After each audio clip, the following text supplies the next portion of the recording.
3 പതിറ്റാണ്ട് മലയാളിയെ ചിരിപ്പിച്ച സലീം കുമാറിന് വിട നൽകി കേരളം. പൊതുദർശനത്തിന് ശേഷം പറവൂരിലെ വീട്ടുവളപ്പിലായിരുന്നു സംസ്കാരം. മഴയെ വകവയ്ക്കാതെ ആയിരങ്ങളാണ് ടൗൺ ഹാളിലും വീട്ടിലും പ്രിയ നടനെ അവസാനമായി കാണാനെത്തിയത്.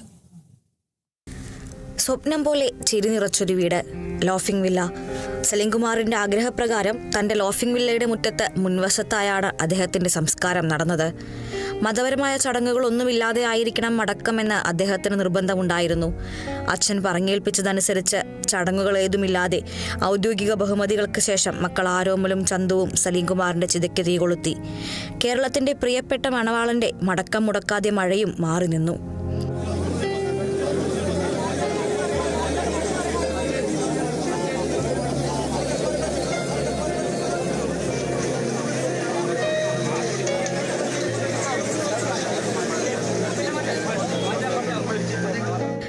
രാവിലെ 8 മണിയോടെയാണ് മൃതദേഹം അമൃത ആശുപത്രിയിൽ നിന്ന് ടൗൺ ഹാളിൽ എത്തിച്ചത്. ചലച്ചിത്ര രംഗത്തെയും രാഷ്ട്രീയ രംഗത്തെയും പ്രമുഖർ സലീം കുമാറിന് അന്ത്യാഞ്ജലി അർപ്പിച്ചു. സഹോദരനെ നഷ്ടപ്പെട്ട ദുഃഖമെന്ന് പറഞ്ഞ മുഖ്യമന്ത്രി വി ഡി സതീശനും ഹൈബീഡൻ MP-യും പറവൂർ ടൗൺ ഹാളിലും ശേഷം വീട്ടിലുമെത്തി.